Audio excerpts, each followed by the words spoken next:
আসসালামু আলাইকুম। সুপ্রিয় শিক্ষার্থী বন্ধুরা, সবাই কেমন আছো?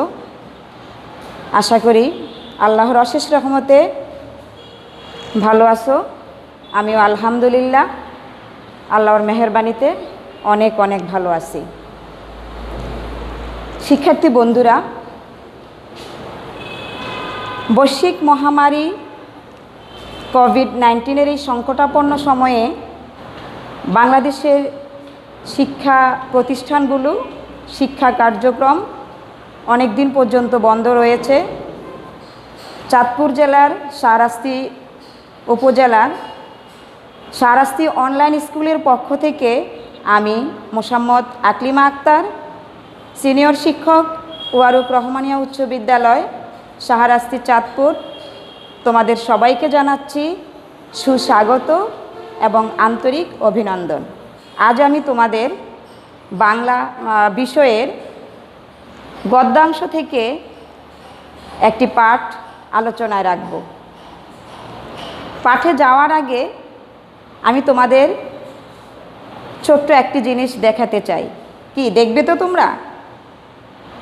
দেখে বুঝতে পারো কি না একটু দেখো তো।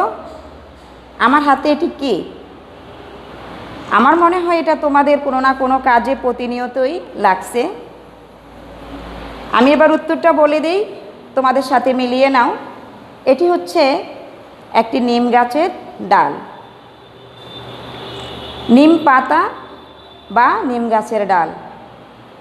তাহলে আমাদের আজকের পাঠ হচ্ছে নিম গাছ গল্পটি। তোমাদের সবার সামনে নিশ্চয়ই কাগজ কলম রয়েছে। আশা করি আমার আজকের পাঠের বিষয়ে তোমরা গুরুত্বপূর্ণ বিষয়গুলি নোটবুকে নোট করে নেবে।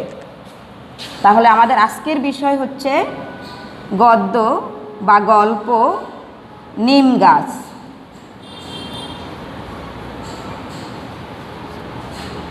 নিম গাছ গল্পটি লিখেছেন লেখক বনফুল।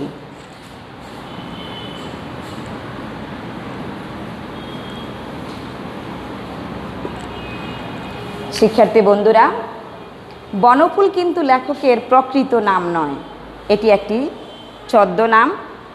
লেখকের প্রকৃত নাম হচ্ছে বলাইচাঁদ মুখোপাধ্যায়। নিম গাছ গল্পটি একটি প্রতীকী গল্প। আর এই নিম গাছ গল্পটি লেখক 1947 সালে তার অদৃশ্য লোক গ্রন্থে লিখেছিলেন। তারই একটি অংশ বিশেষ হচ্ছে নিম গাছ। মূল পাঠে যাবার পূর্বে আমরা বনফুল তথা লেখক বলাইচাঁদ মুখোপাধ্যায় সম্পর্কে একটু পরিচিত হয়ে নিই।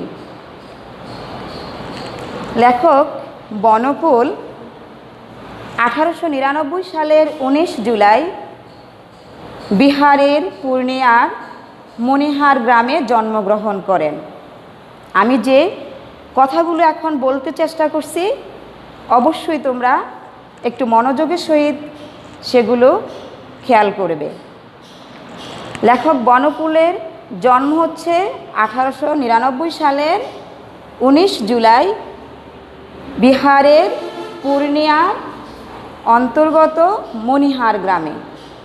তার পিতার নাম ডাক্তার সত্যনারায়ণ মুখোপাধ্যায়।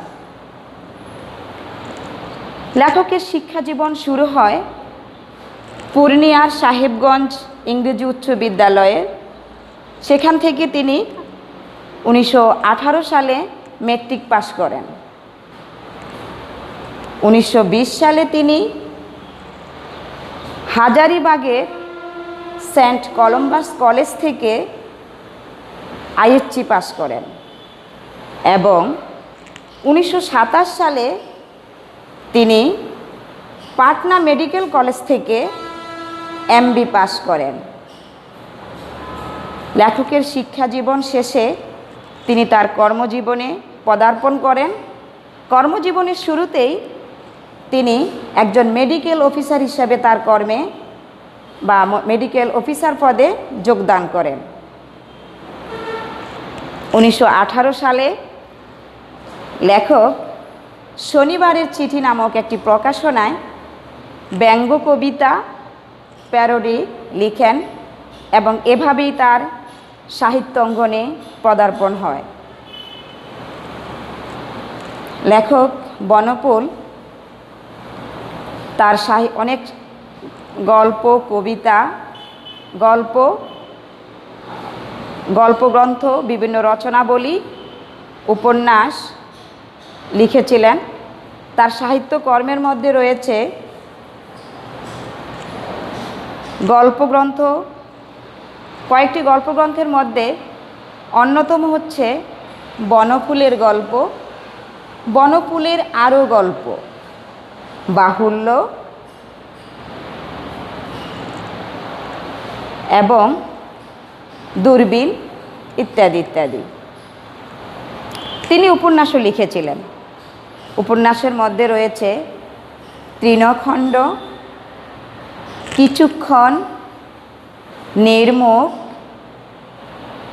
জঙ্গম, অগ্নি ইত্যাদি। এছাড়া লেখক বনফুল আরও অন্যান্য লেখালেখি করেছেন। পাখির পৃথিবী নিয়ে তিনি সারা জাগানো রচনা লিখেছেন, যার নাম হচ্ছে ডানা। লেখক বনফুল আরও অনন্য সাধারণ বা অসাধারণ কিছু লিখেছিলেন, যেমন তার লেখার মধ্যে রয়েছে বনফুলের কবিতা চতুর্দশপদী, ব্যঙ্গ কবিতা। এছাড়া তিনি জীবনী নাটক লিখেছেন। শ্রী মধুসূদন লিখেছিলেন, বিদ্যাসাগর, আরও অনেক। সুপ্রিয় শিক্ষার্থী বন্ধুরা, লেখকের পরিচিতির পর্বে আরও একটা বিশেষ পরিচিতি রয়েছে। তিনি বিভিন্ন সময়ে বিভিন্ন পুরস্কার অর্জন করেছেন। তার পুরস্কারের মধ্যে রয়েছে রবীন্দ্র পুরস্কার, আনন্দ পুরস্কার, জগত্তারিণী পদক, ডিলিট পুরস্কার। তিনি ডিলিট উপাধি অর্জন করেছিলেন ভাগলপুর এবং যাদবপুর বিশ্ববিদ্যালয় থেকে। এছাড়া তিনি যে সম্মাননা পেয়েছেন সেটি হচ্ছে পদ্মভূষণ উপাধি। তিনি পদ্মভূষণ উপাধিতে ভূষিত হয়েছেন। শিক্ষার্থী বন্ধুরা, আমি এতক্ষণ পর্যন্ত তোমাদের সামনে লেখক পরিচিতি তুলে ধরলাম। তোমরা কি কিছুটা হলেও মনে রাখতে পেরেছ? এবার একটু প্রশ্ন করি তোমাদের, একটু মাথা খাটিয়ে চিন্তা করো। আমার প্রশ্নগুলির সাথে তোমাদের উত্তরগুলির খাপ খাওয়ানো যায় কি না। লেখকের জন্ম পরিচিতির আমি ছোট্ট একটা চার্ট করেছি। মাইন্ড ম্যাপিংয়ের মাধ্যমে আমি চার্টটি তোমাদেরকে দেখাবো। তার আগে আমি তোমাদের এই অলস সময়ে যাতে একটু তোমাদের মস্তিষ্কের উদ্দীপনা সৃষ্টি হয় সেজন্য কিছু কাজ দিচ্ছি, একটু চেষ্টা করো করার জন্যে। যেমন লেখক পরিচিতির মধ্যে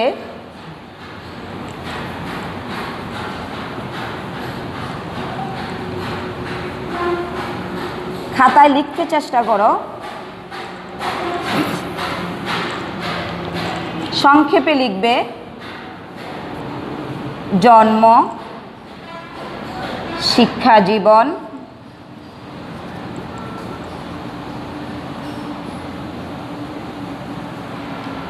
কর্ম বা পেশা, লিখবে গ্রন্থ রচনা,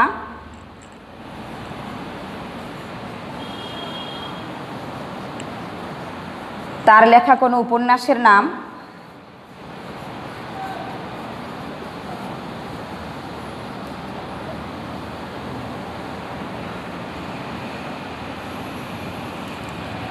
লিখবে পুরস্কার বা সম্মাননা,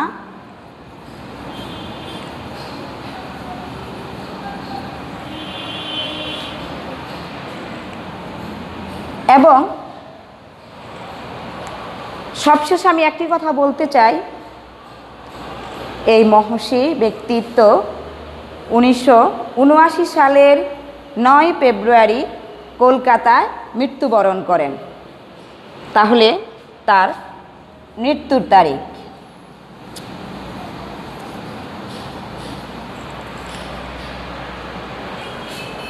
স্বল্প সময়ে কিছুটা হলেও চেষ্টা করো এখান থেকে কিছু তথ্য নিজেরা উপস্থাপন করার জন্যে।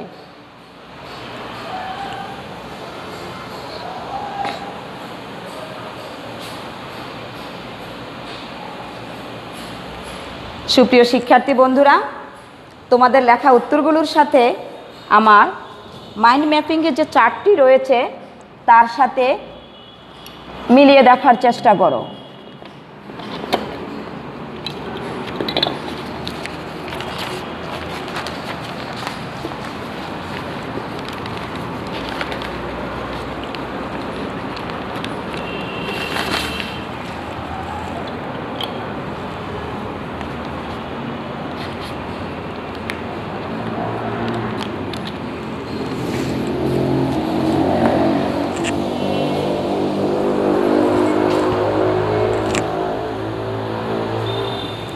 লেখক বনপুল জন্মগ্রহণ করেছিলেন 1899 সালের 19 জুলাই বিহারের পূর্ণিয়ার মণিহার গ্রামে। তার শিক্ষা জীবন শুরু হয় 1918 সালের প্রথম সার্টিফিকেট মেট্রিক পাস করেন। 1920 সালে তিনি আইএসসি পাস করেন। 1927 সালে তিনি এমবি পাস করেন। মেট্রিক পাস করেন সাহেবগঞ্জ ইংরেজি উচ্চ বিদ্যালয় থেকে। 1920 সালে তিনি সেন্ট কলম্বাস কলেজ থেকে আইএসসি পাস করেন। 1927 সালে পাটনা মেডিকেল কলেজ থেকে তিনি এমবি পাস করেন। তার কর্মজীবনে তিনি ছিলেন একজন মেডিকেল অফিসার। তার লেখা অনেকগুলি গল্প গ্রন্থের মধ্যে যেমন আমি তুলে ধরেছি এখানে বনপুলের গল্প এবং বাহুল্য, এছাড়া আরও অন্যান্য গল্প গ্রন্থের কথা বলেছি। বনপুলের আরও গল্প বলেছিলাম দূরবীন। তিনি উপন্যাস লিখেছিলেন অনেকগুলি, তার মধ্যে আমি এখানে দুটি উপস্থাপন করেছি তোমাদের সামনে, তৃণখণ্ড, সে ও আমি। এছাড়া রয়েছে কিছুক্ষণ, রয়েছে নির্মুখ, রয়েছে জঙ্গম, রয়েছে অগ্নি ইত্যাদি। তিনি বিভিন্ন পত্রিকা লেখালেখি করতেন, তার মধ্যে দুটি পত্রিকার কথা আমি উল্লেখ করেছি। একটি হচ্ছে প্রবাসী পত্রিকা, যেখানে তিনি এক পাতা আধ পাতা লিখতেন। লিখেছিলেন 19-এর চিঠি, যেখানে তিনি ব্যঙ্গ কবিতা এবং প্যারোডি লিখতেন। তার অসাধারণ কৃতিত্বের কথা বলেছি, সেটি হচ্ছে তিনি লিখেছিলেন চতুর্দশপদী, লিখেছিলেন ব্যঙ্গ কবিতা, লিখেছিলেন বনপুলের কবিতা ইত্যাদি। তিনি জীবনী নাটক লিখেছিলেন শ্রী মধুসূদন, বিদ্যাসাগর ইত্যাদি। এছাড়াও তিনি পাখির পৃথিবী নিয়ে লিখেছেন ডানা। তিনি বিভিন্ন পুরস্কার পেয়েছেন, রবীন্দ্র পুরস্কার, আনন্দ পুরস্কার।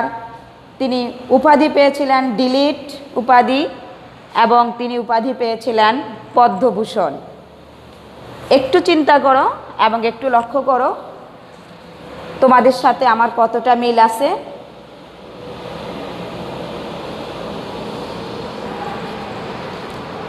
লেখক পরিচিতি তোমাদের পাঠ্য বইয়ের মধ্যে উল্লেখ করা আছে, তোমরা সেখান থেকে আরও ভালো করে ভালোভাবে জানতে পারবে। এবার আমরা আমাদের মূল পাঠে যাব। আমাদের মূল পাঠ নিম গাছ, লিখেছেন বনপুল। তথা বলাইচাঁদ মুখোপাধ্যায়। নিম গাছ একটি প্রতীকী গল্প। নিম গাছ গল্পের নিম গাছের বহু গুণাগুণের কথা এখানে বর্ণনা করা হয়েছে। বিভিন্ন জনে বিভিন্নভাবে ঔষধ হিসেবে, এটি একটি ঔষধি গাছ, বিভিন্ন সময়ে ব্যবহার করে থাকে। কিন্তু অত্যন্ত দুঃখের বিষয়, এই নিম গাছের পরিচর্যা কেউ করে না। তাই নিম গাছের মধ্যেও ক্ষোভ রয়েছে। তার দুঃখ হচ্ছে সে তার শিকড়টা বিস্তৃত হয়ে আছে বলে কোথাও চলে যেতে পারে না। কিন্তু লেখক আসলে তার এই নিম গাছ গল্পের মাধ্যমে এক গৃহবধূর অবহেলার অনাদরের কাহিনী তুলে ধরেছেন। তাহলে এসো আমরা আমাদের আজকের পাঠ, আমি একটু পাঠ করছি, তোমরা মনোযোগের সহিত তোমাদের সামনে থাকা বইয়ে চোখ রাখতে পারো এবং আমাকে মনোযোগ সহকারে শুনতে পারো। নিম গাছ গল্পটি পাঠ্য বইয়ের ৮০ পৃষ্ঠায় উল্লেখ করা আছে।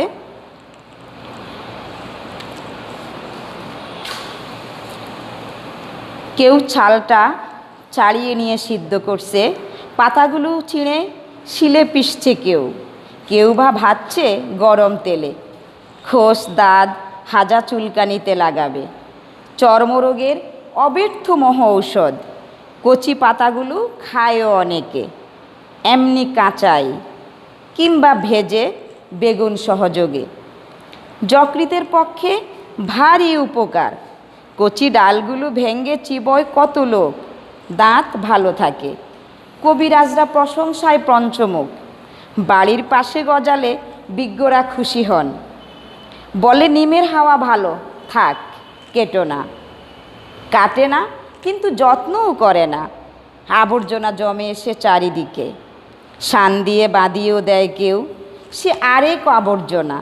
হঠাৎ একদিন একটা নতুন ধরনের লোক এলো, মুগ্ধ দৃষ্টিতে চেয়ে রইল নিম গাছের দিকে, ছাল তুললে না, পাতা ছিঁড়লে না, ঢাল ভাঙলে না, মুগ্ধ দৃষ্টিতে চেয়ে রইল শুধু, বলে উঠল, বাহ কি সুন্দর পাতাগুলি, কি রূপ, থোকা থোকা ফুলেরাই বা কি বাহার, নক্ষত্র নেমে এসেছে যেন নীল আকাশ থেকে সবুজ সায়রে, বাহ।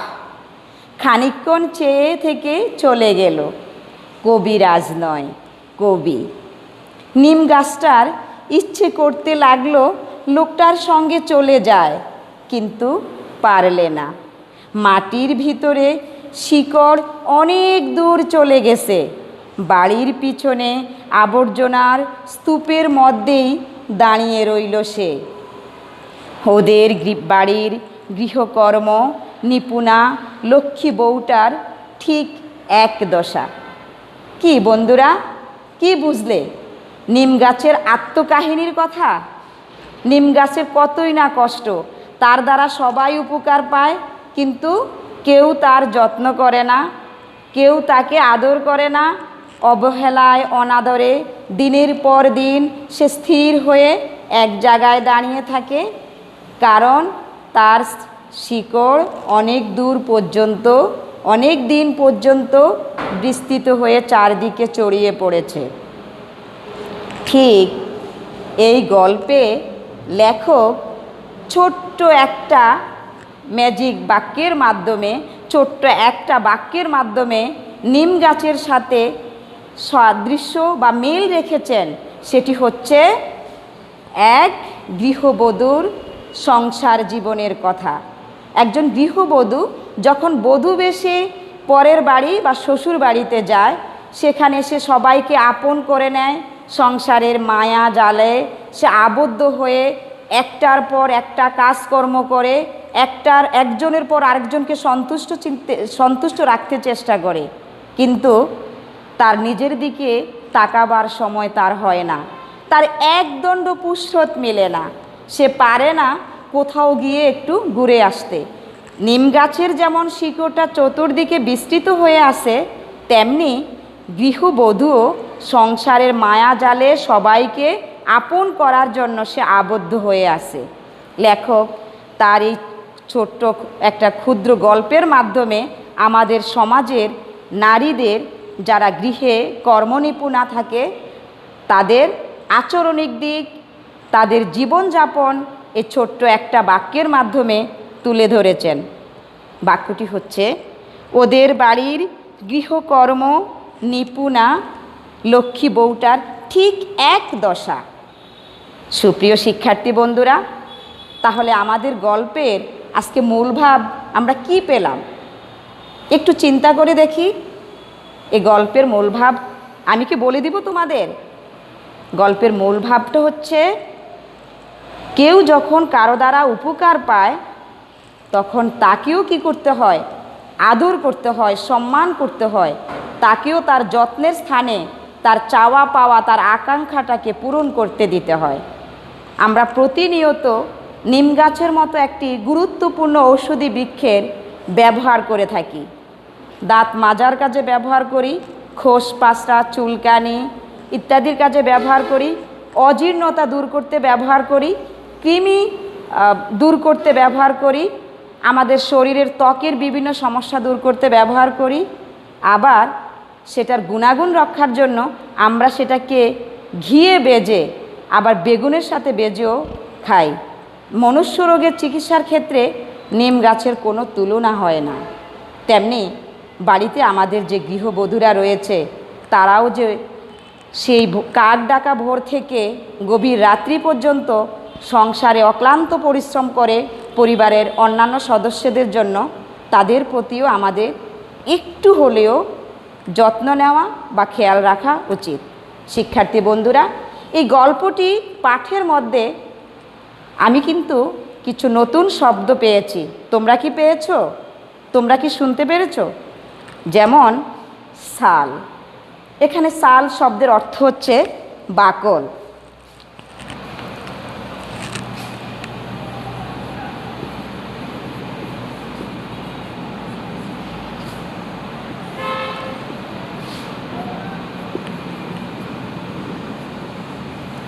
সাল শব্দের অর্থ হচ্ছে বাকল। এখানে নিম গাছের বাকলকে বোঝানো হয়েছে। পেয়েছি শিলে পেশা। শিলে পেশা মানে হচ্ছে শিল পাটায় বাটা। আমরা বাড়িতে যে শিলপাটা ব্যবহার করে থাকি সেই শিলপাটায় বাটাকে এখানে শিলে পেশা বোঝানো হয়েছে। আমরা পেয়েছি কবিরাজ। কবিরাজ মানে হচ্ছে যিনি গাছগাছালি পরিশোধন করে মনুষ্য অর্থাৎ মানুষের বিভিন্ন রোগের চিকিৎসা করে থাকেন। আমরা পেয়েছি কবি। কবি হচ্ছে যিনি কবিতা লেখেন। মহৌষধ। আমরা আরও একটি শব্দ পেয়েছি, যেমন মহৌষধ।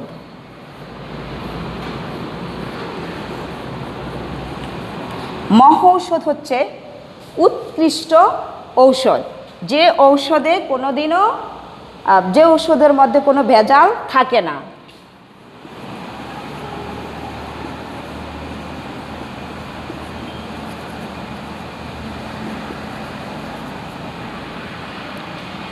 আমরা পেয়েছি অব্যর্থ।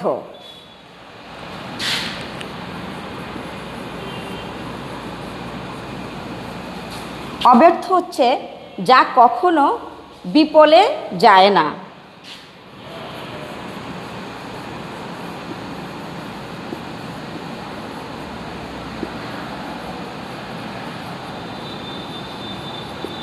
প্রিয় শিক্ষার্থীবৃন্দ, শব্দগুলো তোমরা তোমাদের নোটবুকে লিখে রাখো।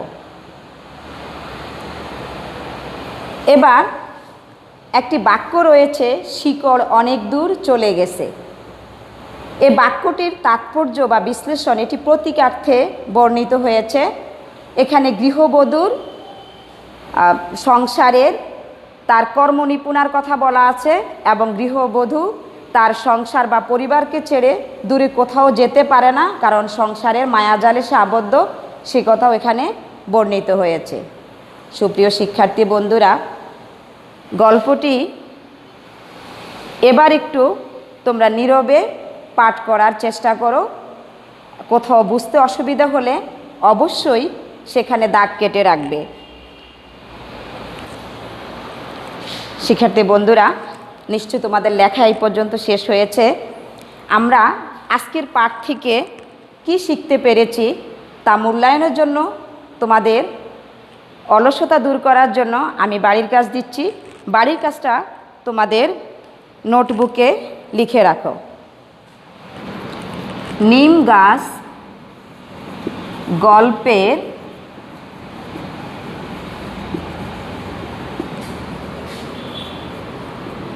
ম্যাজিক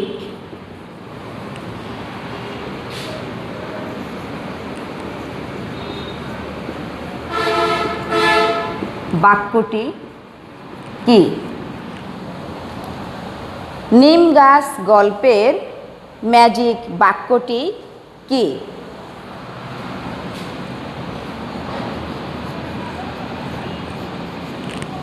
খ, নিম গাছটা লোকটার সাথে চলে যেতে পারল না কেন?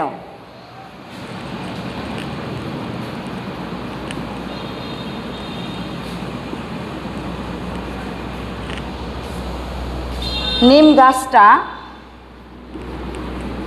লোকটার সাথে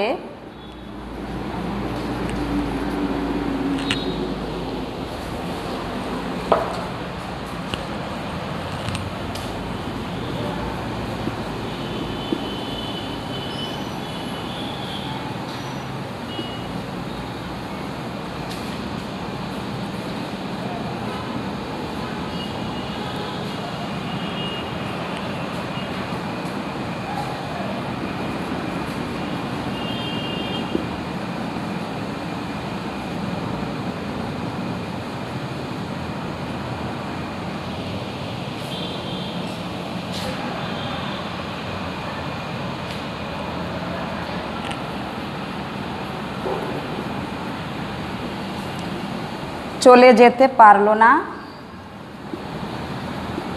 কেন? বুঝিয়ে লেখো।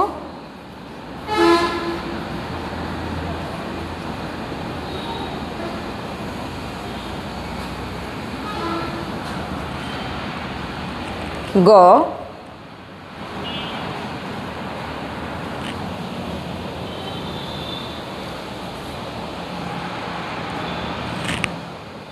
নিম গাছের শিকড়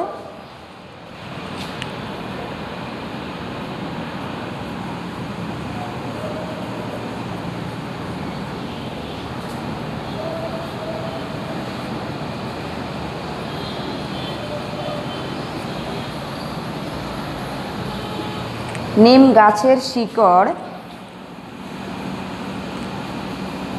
আর লক্ষ্মী বউটার জীবন একই সূত্রে গাঁথা।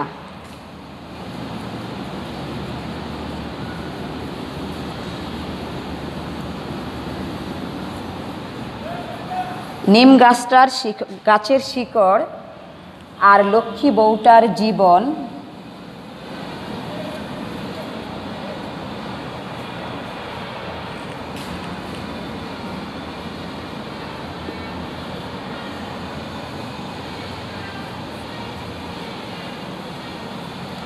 একই সূত্রে গাঁথা।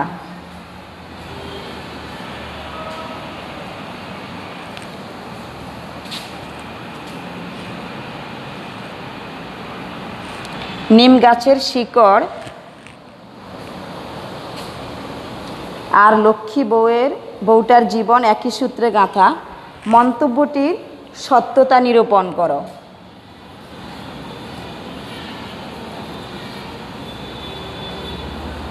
মন্তব্যটির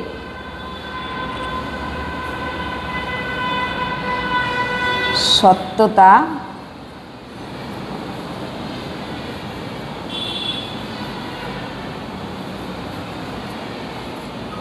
নিরূপণ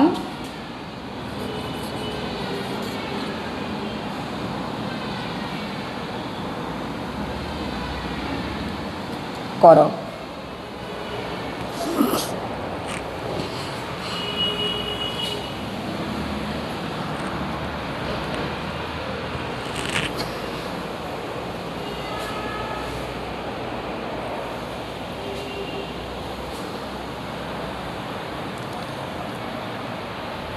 প্রিয় শিক্ষার্থী বন্ধুরা, নিশ্চয়ই এতক্ষণে তোমাদের বাড়ির কাজ লেখা শেষ হয়েছে। এই বাড়ির কাজগুলো তোমরা স্কুল খোলার তারিখে তোমাদের শ্রেণী শিক্ষকের নিকট জমা দিতে হবে, কারণ কন্টিনিউয়াস অ্যাসেসমেন্টের নম্বর প্রদান করা হবে। সেক্ষেত্রে অবশ্যই তোমাদের নম্বর থেকে বঞ্চিত হবে যদি বাড়ির কাজ করা না হয়।